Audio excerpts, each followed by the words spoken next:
Radhakunda ki Govardhana ki jai, Vrindavan ki jai, Mathuradam ki jai, Jagadasami ki jai, Mundamai ki jai, Shrimati Tulasini ki jai, Samaveda Bhakta Vrindi ki jai, Gaur Premananda Hari Hari Bol. All glories to the assembled devotees. All glories to the assembled devotees. All glories to the assembled devotees. All glories to Shri Guru and Gauranga Srila Prabhupada ki jai. Srimati Radharani ki jai. So, Om Ganat Timiranda Shah Gananjana Shlakaya Chakshuram Medikam Kena Tasmai Shigurave Namaha. First, I'd like to read the translation for this poem by Srila Rupa Goswami in glorification of Radharani.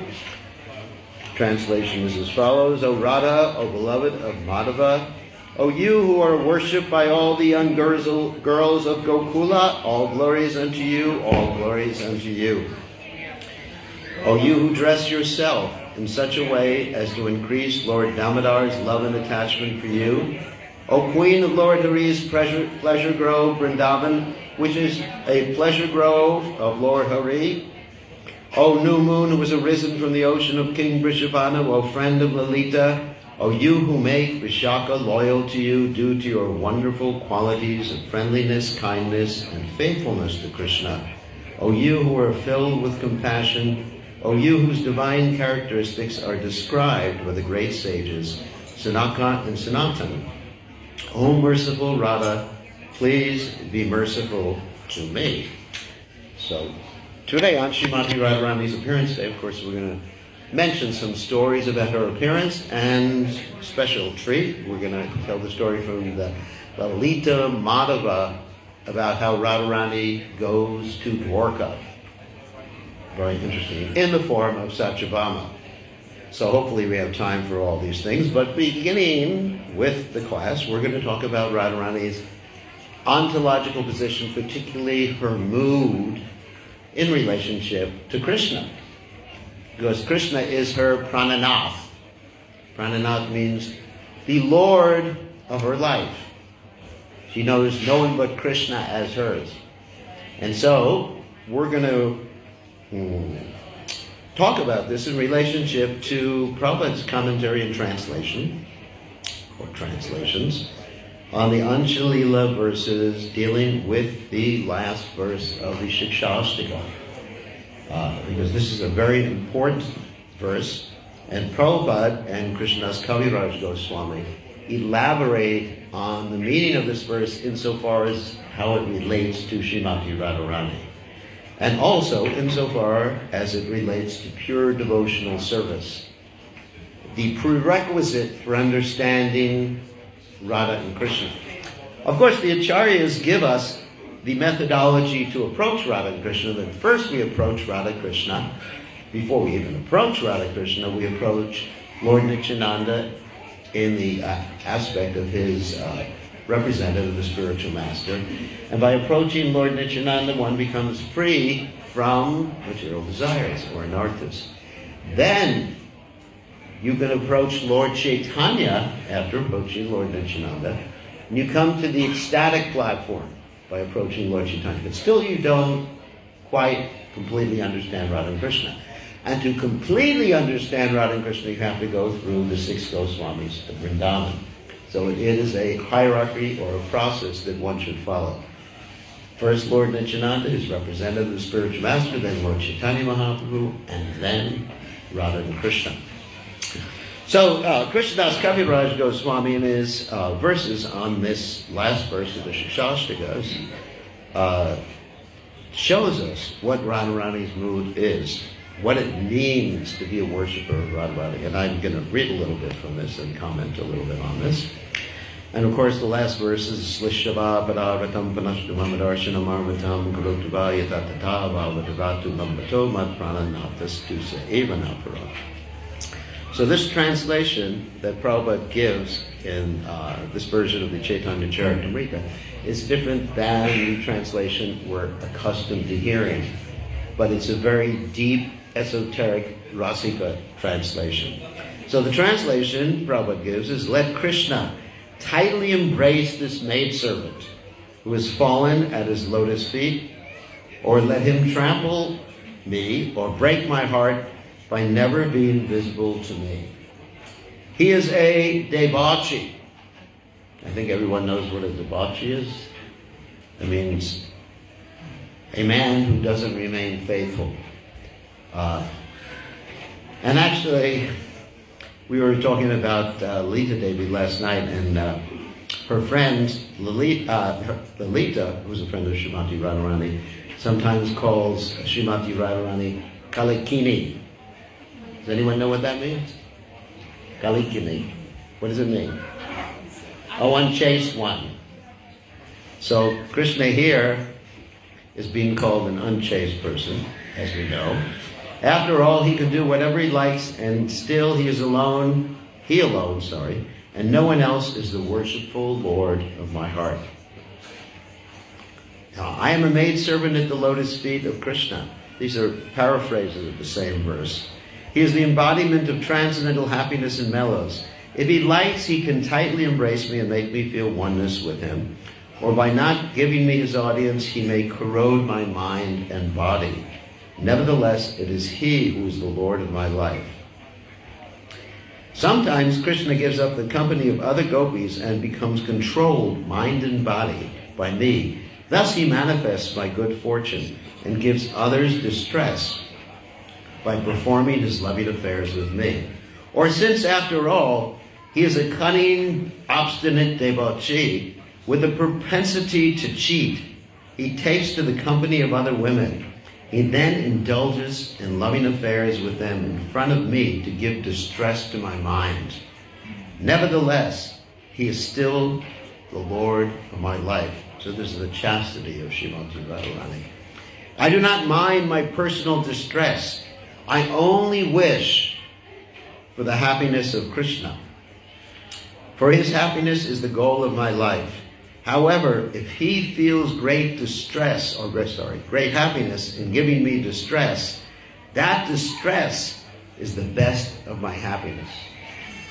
Try to understand that. If it makes Krishna happy to make me unhappy, then my unhappiness is my happiness. Does any wife ever say that about their husband? Any of you ladies who are married or have some associate ever say that? No way. But this is pure love.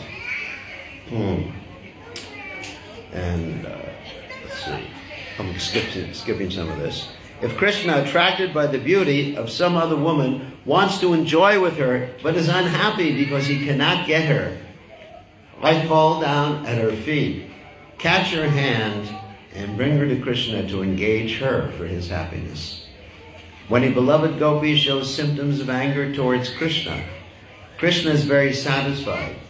Indeed, he is extremely pleased when chastised by such a gopi.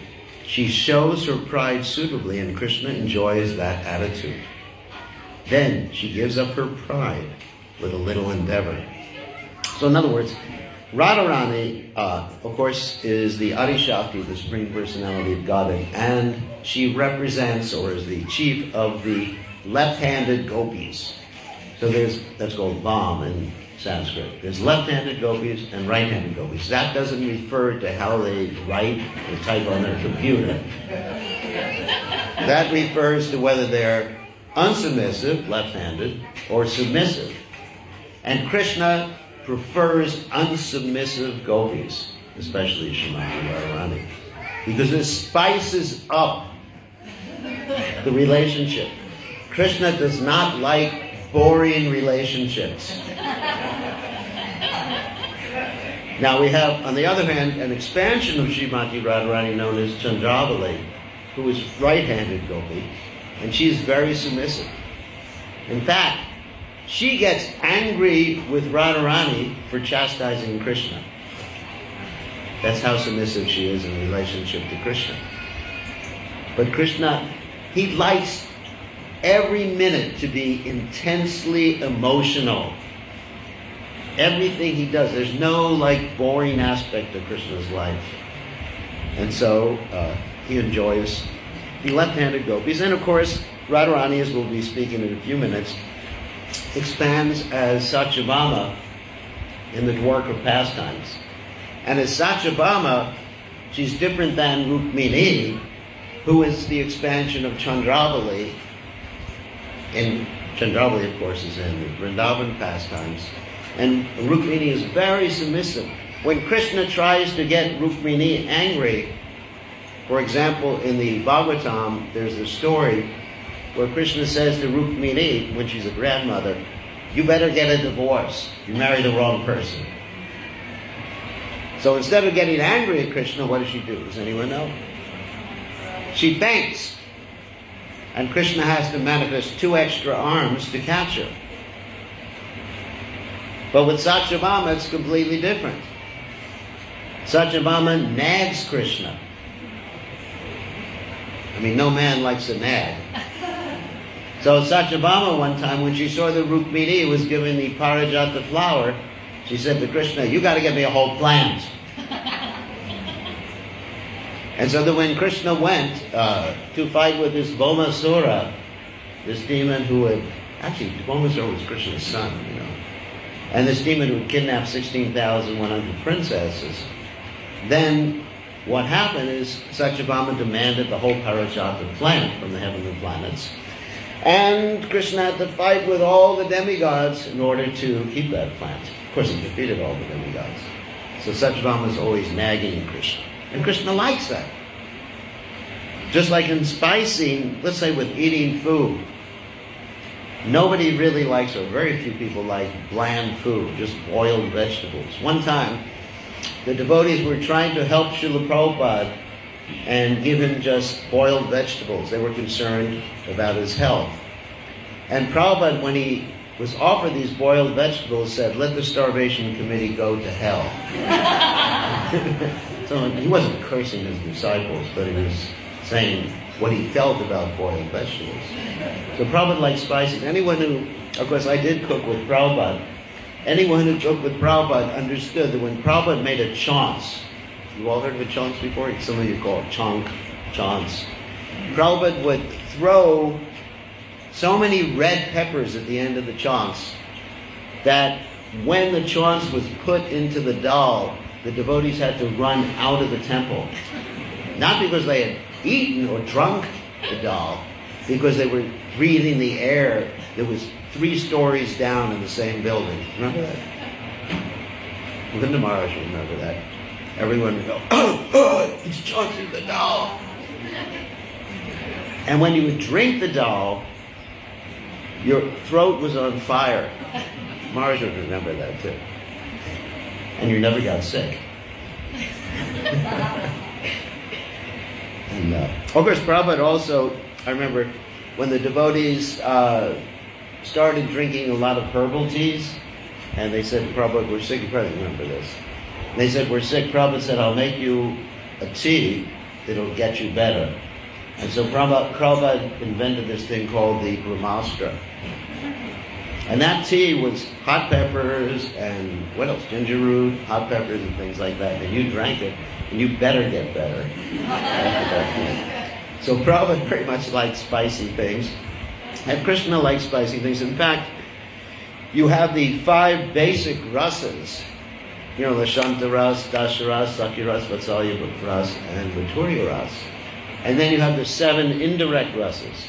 And these 7 indirect rasas, like ghastliness, humor, chivalry, they spice the direct rasas to make them very tasty.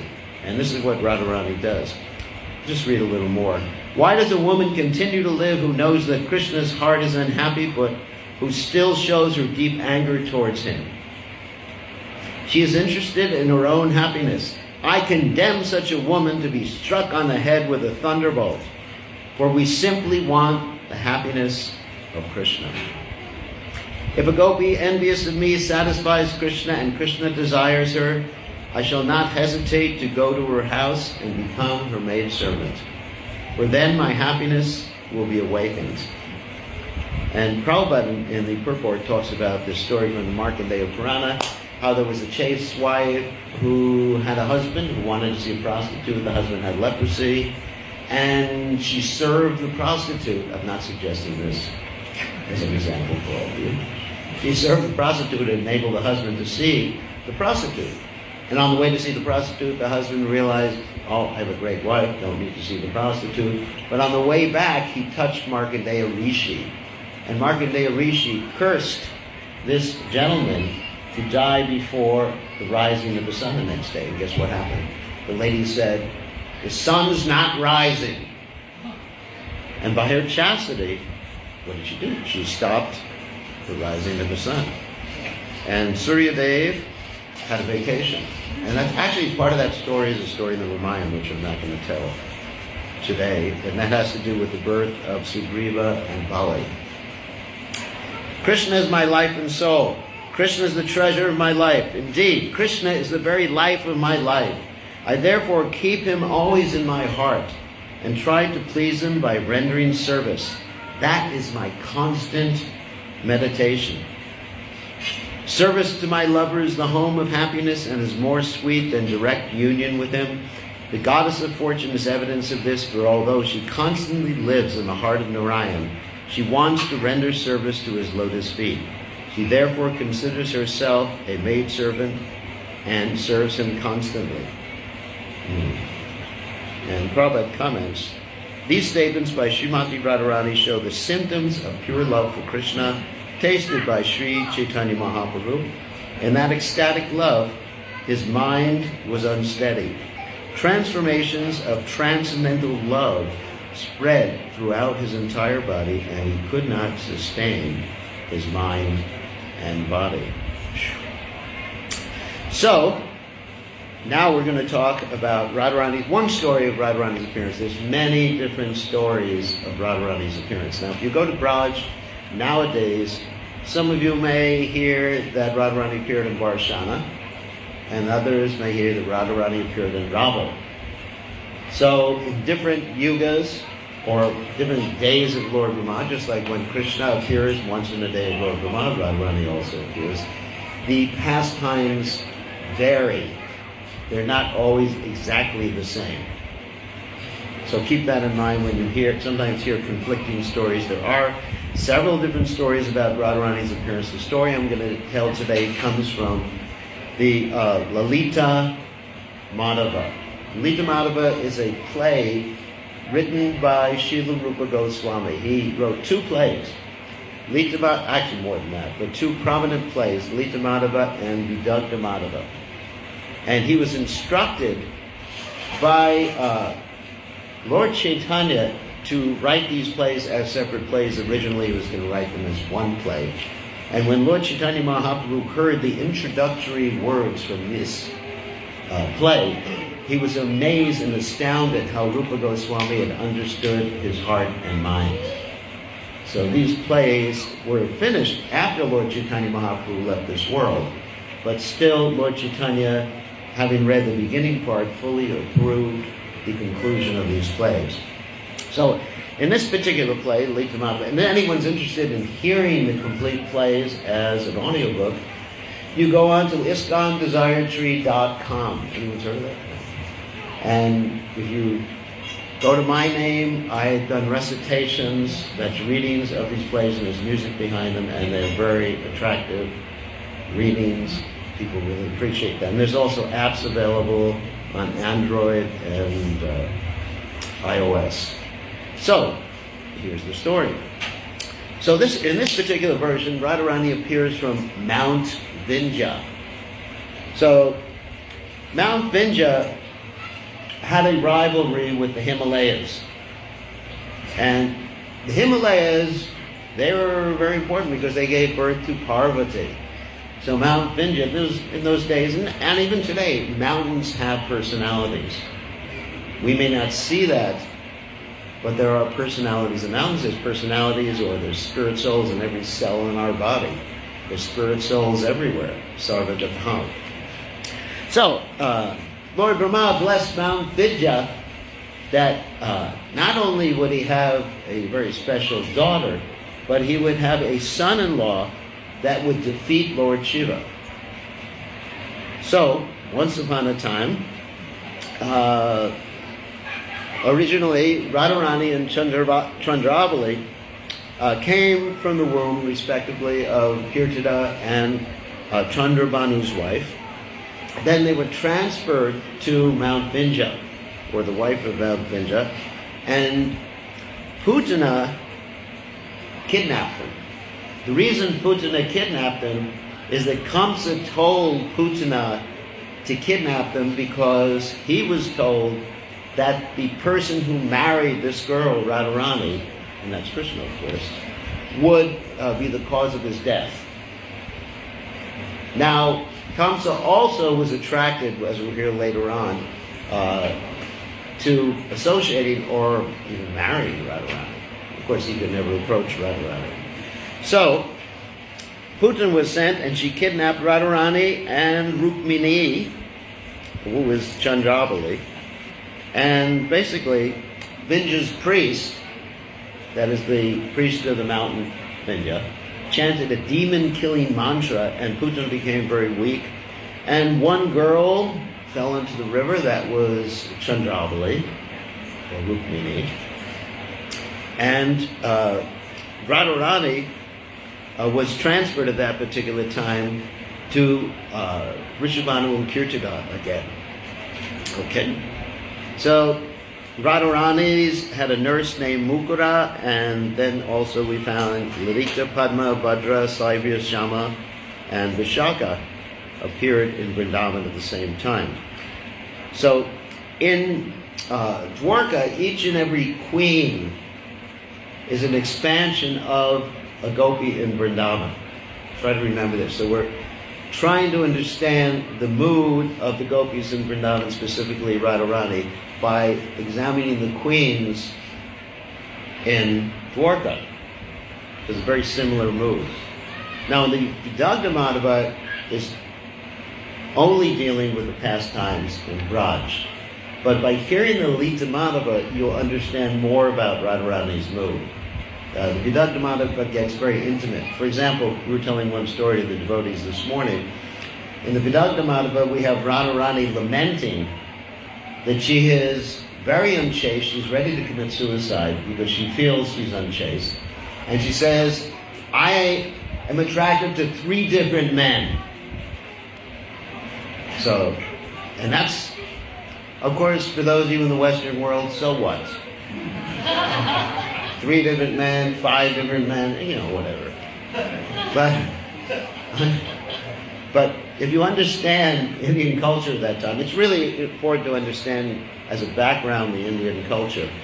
Or, let's not say Indian culture, Vedic culture. There's a difference between Indian culture and Vedic culture. Indian culture today has probably less than 1/1,000,000,000% relationship with Vedic culture. Just like you go to India, sometimes you say, oh, this is Vedic culture. Vedic culture, rickshaws, and all that other stuff. So, in the traditional Vedic culture, the chastity of a woman was held in very high esteem. I was listening to a class today. The Prabhupada said that if a lady was gone, even if you didn't know where she was, then it destroyed her reputation. So, anyway, getting back to Vrindavan, or to Dwarka. So each queen is an expansion of a gopi in Vrindavan.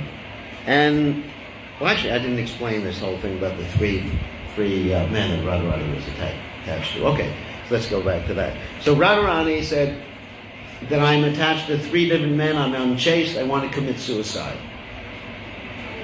That's how strong the culture was. And then Lalita Devi said to Radharani, those 3 different young men are one. Because Radharani was attracted to the person who played the flute. She was attracted to that 3-fold bending form of Krishna. And she was attracted to the person named Krishna. This is called Divyon Mada, transcendental madness.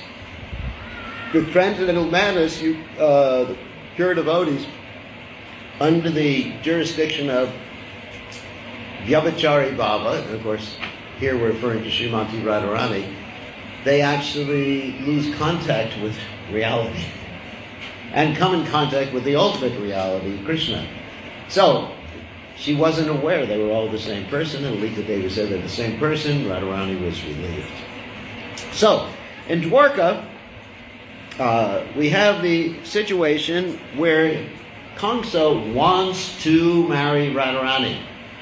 So in order to marry or to associate with Radharani, because he's heard how beautiful she is, he sends his associate named Shankachuda. Shankachuda means the conch shell demon. He has a conch shell, or a jewel in the shape of a conch shell.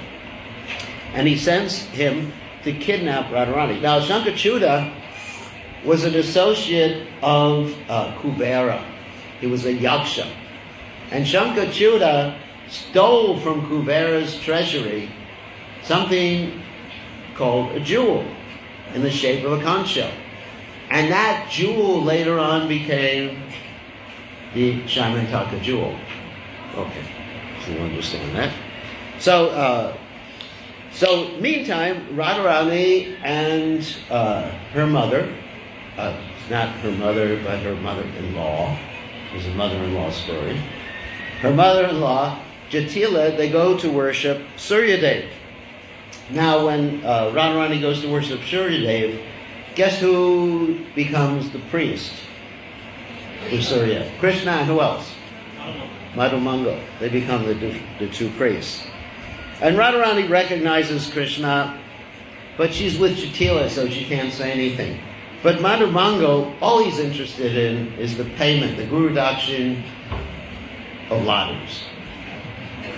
He's not interested in anything else. Actually, in the Vedanta Madhava, he does all these humorous things. For example, one time Krishna goes out to herd the cows, and Yashodamai says to Krishna, "Please come back on time. You're late," and usually late. And Madhumangal says he's late because he's looking at all the girls. And Krishna says, "Shut up!" And then Madhumangal changes the story. He says, "Well, he's just taking care of the cows, the girl cows." So, it's really funny. So Madhumangal is like this person who always brings humor into Krishna's pastimes. So, Krishna recites mantras to worship Suryadev, but actually these mantras all have double meanings to them. And they actually indicate Srimati Radharani and his relationship with Srimati Radharani. And Jatila asks, where did these mantras come from? And Madhumangal replies that they came from the third chapter of the Kashume Savi Saka of the Vedas. And that means it comes from Kamadeva's books of amorous pastimes. Of course, Jatila doesn't understand a word of Sanskrit, so it's no problem. So, Jatila, they finish their mantras, and Jatila begins to feed Madhumangal. And Radharani is seated on a throne. This takes place in the middle of Govardhana. In the middle of Govardhana, there's a place called the Ratna Singhasana area. Has anyone gone around Govardhana and seen this area? It's right in the middle. You go practically where the hill goes down, you go inside. It's a little dangerous because there's a lot of dacoits there. And there's a jeweled throne. And there's a kund there called the Ratna Kund.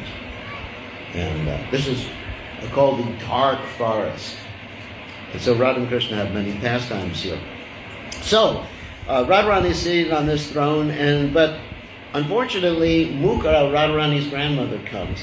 And Krishna, because he doesn't want to be seen with Radharani, runs away. And when he runs away, Shankachuda kidnaps Radharani. Of course, we understand that Shankachuda could never touch Radharani. And similarly, we understand that Ramana could never touch Sita Devi.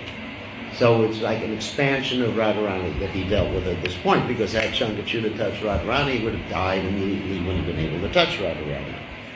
So Krishna kills him, gives the jewel of Shankachuda, this conch shell jewel, to Balaram. Balaram gives the jewel to Srimati Radharani. And Radha and Krishna have their pastimes at that point. So eventually, after some time, it's time for Krishna to leave Vrindavan. It's not Dwarka in the beginning we're talking about. So Krishna leaves Vrindavan, taken away by this person who was not cruel. Who's that? A cruel. The not cruel guy. Who's the most cruel. When Krishna goes away, the Manasi Ganga shrinks up, the Govardhana shrinks, Radha and Radha and Vishaka decide to drown in the Yamuna River. And we also have Lalita jumps from Govardhana Hill to leave this world. Now, I know this is a little bit different than the versions you've usually heard before, but this illustrates the bhav, or the emotions of the devotees. And these pastimes are real too, because in each and every appearance of the Lord and his consorts, there are varieties. So, I know the story is a little different, but this is Srila Rupa Goswami who is perceiving this in his spiritual television. Prabhupada comments in the Srimad Bhagavatam that pure devotees have spiritual televisions. They can tune in to any of the Lord's pastimes they want. For example, if you're a pure devotee, you can say, oh, tonight I'm going to watch Varaha. What's on tonight? No commercials either. So Radharani and Vishaka, they jump into the Yamuna. Lalita jumps from Govardhana Hill. And Chandravali is actually taken by Rukmini, who is Bhishmaka's son, and taken to Vidarbha. So this is how Chandravali becomes Rukmini. So remember that the Yamuna is the daughter of who? Does anyone know? The sun god. And the sun god also has a very nice son that we've met many times before. What's his name? Yamaraj. So it's often said that if you go bathing in the Yamuna, you won't have to see Yamaraj. So what happens is, because she jumps into the Yamuna, she is taken up by the sun god.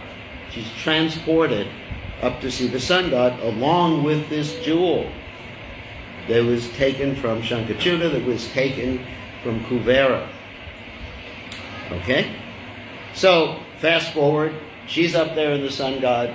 Then Krishna moves his associates to Dwarka to escape from Jarasandha.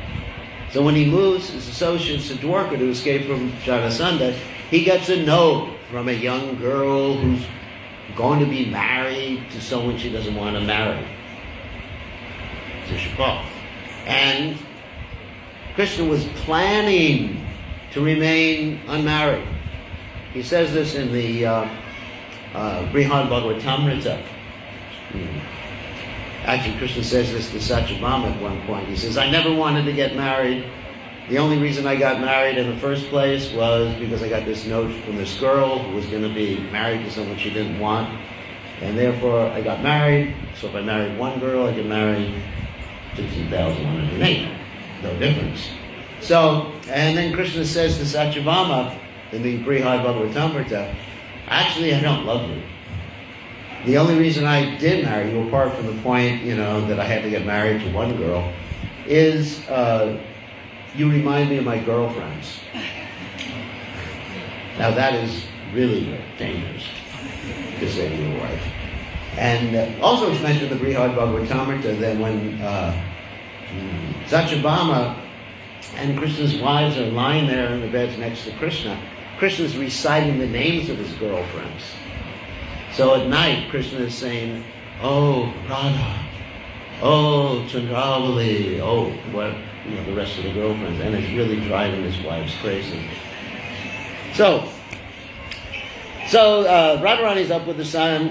Rukmini gets kidnapped by Krishna, marries Krishna, but when she marries Krishna, Krishna promises to her and to her father, Bhishmaka, that he will not marry anyone else without Rukmini's permission. Remember, Rukmini is Chandravali, same move. Remember I talked about right-handed? She's right-handed, submissive. And Radharani, Satyabhama, whose expansion of Satyabhama, is left-handed, unsubmissive. So, then, after some time, Krishna is given Satyabhama to get married to by Satyajit because of the whole Shimantaka jewel episode. I'm not going to go through that whole story. So anyway, so Krishna is given Satyabhama, but Satyabhama doesn't want to marry him, and also Krishna doesn't have permission to marry anyone else without Rukmini's permission, without King Bhishmaka's permission. So Satyabhama doesn't want to marry Krishna because she doesn't understand that Dwarkadish is Krishna. She says, I'm just attached, this is Radharani's move, I'm just attached to Krishna, and I'm not interested in this king of Dwarka, Dwarkadish. So she is sent to this place called New Vrindavan, not the New Vrindavan you know about in the United States. But there's a place called Nava Vrindavan, which is a replica of the Braj, the replica of Vrindavan, that's constructed right near Dwarka. Mentioned also in the Brihad Bhagavatamrita about this. So she goes there, and she's lamenting, where is Krishna? Where is Krishna? I want to marry Krishna. I want to marry Krishna, and I'm not interested in this guy who's the king of Dwarka. She doesn't understand yet. So in this particular forest of Nava Vrindavan, she sees a deity of Krishna. And this deity of Krishna is life-size, same complexion. And when she sees this deity of Krishna, what does she do? She starts to decorate the deity. And she puts some jewels on the deity, peacock feather on the deity, and it helps her feel a lot better.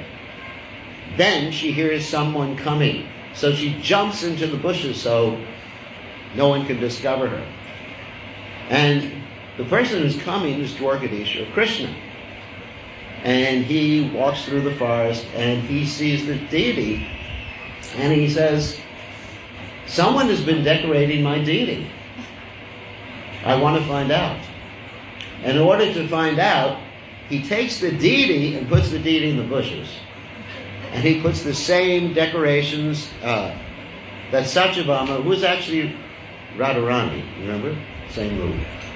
We're trying to illustrate the mood of Radharani. So he puts the deity in the bushes, and he puts this on, and he stands still like a deity, like this. And so, as he's standing still, Radharani, Satyabhama, comes out of the bushes and sees the deity. She doesn't understand it's actually Krishna. And she sees the deity and continues to decorate the deity. And as she's touching the deity, she feels it's kind of soft. Not made of stone, not marble, it's soft. And Krishna doesn't understand that this is actually Radharani. He thinks it's another deity of Radharani that's decorating him. So he's saying, Vishwakarma, who made this Nava Vrindavan, has done such an expert job that he's constructed a deity of Radharani that talks and acts and decorates him. And Radharani is thinking the same thing, thinking, well, this deity is amazing. The deity's moving, the deity's doing all these things and talking. And eventually, she discovers it is Krishna, and Krishna discovers it's Srimati Radharani. So, then, Krishna is very happy. Satyabhama, who is Radharani, is very, very happy. But Rukmini starts to get suspicious because Krishna is associating with Satyabhama without the permission of Rukmini. So Rukmini doesn't even know what's happening. And Krishna wants to spend more and more time with Satyabhama, and he starts lying to Rukmini. He tells Rukmini he wants to associate with this ascetic woman. That means a lady who's doing yoga, a very old lady who's doing yoga. And Rukmini doesn't really trust him. She senses what is happening, and she sends her associate, Madhavi, to switch clothes between, because they look very similar. And so she switches the clothes. So Krishna one time meets Rukmini, who's also in Nava Vrindavan at this point, and he thinks it's Satyabhama. And he says, Satya, he begins to say Satya, and one of his associates known as Nava Brinda, that means new Brinda, or the Brinda that appears in this Nava Vrindavan forest, says, no, that's Rukmini. And so Krishna stops immediately. And then he gets away with all sorts of trickery, just like he does in Vrindavan. When he's sneaking away to meet with Srimati Radharani, he does so many things. There's so many stories told by Vishwanath Chakravarti Thakur. And some of the stories, Krishna has to take on the guise of a lady to associate with Srimati Radharani. In other stories, Krishna has to hide in a box of jewels. That's a wonderful story. I can tell it in a second. Once upon a time, Yashoda Mai wanted to send jewelry to Radharani through Radharani's husband, Abhimanyu. It's not the Abhimanyu in the Mahabharata, it's a different Abhimanyu. And so she was putting all these jewels in the box, and Krishna says, what are you doing? And Yashoda Mai says, I'm putting all these jewels in the box to send to Radharani, and her husband's going to bring the jewels to her. And Krishna says, okay. His mother leaves the room, Krishna takes all the jewels out of the box, jumps in the box, closes the box on top of him. Then Yashoda Mai calls Abhimanyu and she says, take this box to your wife. And so Abhimanyu is carrying this box with Krishna in it and carries it to his wife, Srimati Radharani, and he says, decorate yourself with what's in the box. And so he puts the box down, goes away, and closes the door, and out of the box jumps Krishna, and Radharani says, I have to follow my husband's orders, decorate myself with what's in the box, and what's in the box is Krishna. So Krishna is quite an unusual personality. Many times I tell the devotees that if you want a good example, don't follow Krishna. Krishna is a terrible example. For us, he's a good example as to who God is, but not a good example for living entities such as us. If you want a good example, you follow the example of Lord Ram. Lord Ram is one wife, one word, one arrow. And that's it. No more than that. So, the story goes on. So, Krishna and Radharani, who is appearing as Satyabhama, are meeting in the cave.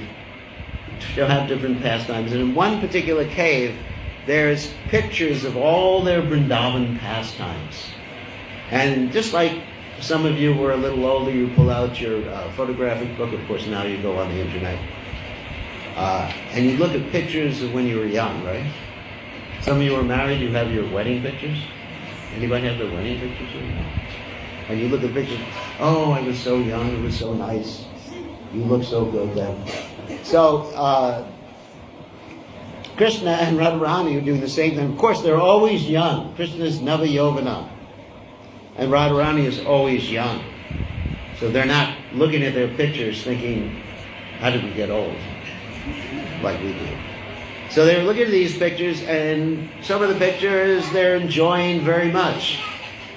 But Krishna is still teasing Satyabhama, Radharani in different ways. They look at a picture of when Krishna stole the gopis' clothes and made them come out of the Yamuna River and offer obeisances to him. And in that picture there is a description or a depiction of Srimati Radharani, and Krishna points to that particular individual and says to Radharani or Satyabhama, who is that? And she gets angry at Krishna. You know who that is. So there's this interesting, like, exchange. Sometimes there's anger, sometimes there's sweetness. It's very spicy exchange between Radha and Krishna, Satyabhama and Krishna, Dwarkadish. So then, eventually they come to one picture that they both hate. Can anyone guess what that picture would be? What picture in Braj would both Radharani and Krishna hate? What? What? Probably the wedding of Radharani to Radharani. No. Krishna leaving Vrindavan. Separation. Akrura taking Krishna away from Vrindavan. So they really hate that picture. So eventually Rukmini catches on to what's happening with Radha and Krishna. And because Krishna's getting even more tricky at this particular point. You know, Krishna makes an excuse. He says he wants to meet with someone else. He's going out for some duties. But when he makes that excuse, before he makes that excuse to Rukmini, he tells Satyabhama what he's going to do, how he's going to lie to Rukmini. But a parrot overhears this. And the parrot goes to Rukmini and repeats Krishna's words. Yeah, I'm going to trick this Rukmini. And then Rukmini says, that's it. I'm going to send Satyabhama away so she never gets close to my husband again. Then what happens is the parrot flies back to Krishna. And Satyabhama says, I'm going to send Satyabhama away so she never gets close to my husband again. So Satyabhama at this particular point decides to kill herself. And the way she decides to kill herself is to drown herself in the Kaliya lake in this Dava Vrindavan. Now remember, the Kaliya serpent was in Vrindavan, in the Kaliya lake, and he was sent to Fiji. Those who want to see Kaliya serpent, you go to Fiji. He's still there. Prabhupada said he's still there. So anyway, so she tries to drown herself. She jumps in the lake. Krishna runs after her to save her, puts his arms around her, and she's thinking, these are snakes that are biting me. And then she understands, why aren't the snakes biting? And it's Krishna. Then finally, he saves Srimati Radharani. Satyabhama comes out of the lake, and Rukmini recognizes Satyabhama, because she's actually Chandravali, as Radharani, and they make up, and he gives permission for Krishna to marry Satyabhama. It's a wonderful story from the Lita Madhava. So the reason I'm telling this story is that it illustrates the mood of Srimati Radharani as contrasted to Chandravali's mood. It's a very wonderful story in that regard. So I think we're supposed to end at 11:45, and it's 11:55 right now, right? I think we've gone 10 minutes over. We have many more stories. Anyone have any questions about Srimati Radharani on her appearance day? Yes? What is it made to be Krishna's internal pleasure points? Internal pleasure point, that's a Shakti. There are different categories of entities. There's Shaktis, and there's Jiva souls, and they're expansions of Krishna. Krishna has his Vishnu Tattva expansions. They're called Swamsa expansions. Krishna has his Jiva Tattva expansions, which are called Vivinamsa expansions. And Krishna has his Shaktis, the Adi Shakti, the original potency of Krishna directly expanding as a Shakti, is Srimati Radharani. And from Srimati Radharani, you have the other Shaktis, that is the Gopis, the 8 principal Gopis, and the other principal Gopis, and then from them expand the wives of Krishna and Dwarka. Then you have Lakshmi, the Lakshmis in the Vaikuntha planets.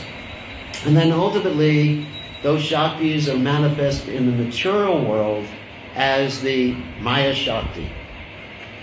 In the same way that Krishna expands himself, not in Vishnu Tattva expansion, but in a category that's sometimes called Shiva Tattva, as Lord Shiva. In the Brahma Samhita, it's mentioned that Krishna manifests Lord Shiva through his glance, Saikshata. When he looks at the material creation, he impregnates Durga through the glance which is known as Shambhu. And so in a similar way, the Shaktis, through this hierarchy, expand to even the material Durga. Durga is not material, she's a pure devotee, but she deals with the material world and she consorts with Lord Shiva. Krishna himself never touches this material energy. So Radharani is the Adi Shakti of the Lord, sometimes described as the Ladini Shakti. Ladini Shakti means the pleasure potency of the Lord. There's three of the potencies: Samvit, Sandini, and Ladini. Samvit is the cognitive potency, that is knowing. Like Krishna is all-knowing. Krishna says in the Gita, I know everything past, present, and future. And the Sandini potency is actually under the jurisdiction of Balaram.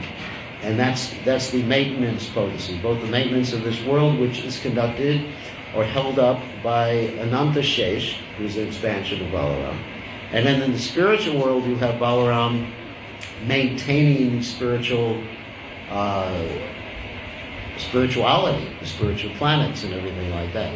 As described by the Acharyas, that Balaram expands as the Lord's paraphernalia, such as the Lord's Singasana, like we have on the temple of Singasana, the temple itself.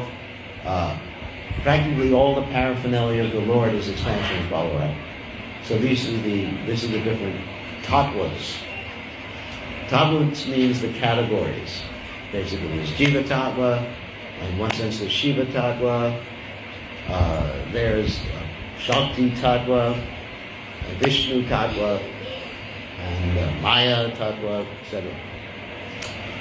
So, any other questions about these points? Questions, comments? Yes? Which tattva is Hara? Is Radha?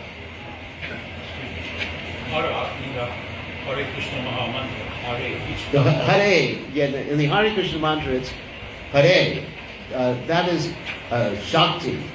Shakti, it's in the, it basically means the energy of the Lord in the vocative sense. Vocative means to cry out. In English, we don't have a separate sense where we have vocative, so we add another word. Oh, like if I'm going to say someone's name, like, oh Krishna, oh Govinda. But in Sanskrit, and also in Hindi, you have a vocative tense, where you can, it's part of the word itself. So, Hare, it's not Hara, Hara is something different. But Hare refers to, oh Radharani, oh energy of the Lord, please engage me in Krishna's service. And the other two words in the Maha Mantra, Krishna and Rama, are also in the same sense vocative. In other words, they're not nominative. Nominative means name. Like the nominative for Krishna would be Krishna. So Krishna, oh Krishna. So basically when we're chanting the Hare Krishna Maha Mantra, we're saying, oh Radharani, oh Krishna. And Ram can mean, for some of you, Lord Ramchandra. It can mean Radharaman, according to some of the Acharyas. Or it can also mean Balaram, Nityananda. Something for everybody. So it's also vocative. Oh Ram, oh Radharaman, oh Balaram. Right? Oh Krishna, oh Radharani. So when you chant the holy names, you can chant or should chant with that particular mood. Oh Krishna Balaram, oh Ram, oh Shrimati Radharani, please engage me in service. Okay? So I think we went over time by 15 minutes. We're supposed to have a Pushpa Abhishek now. All glory is to His divine grace, Srila Prabhupada, Ki Jai.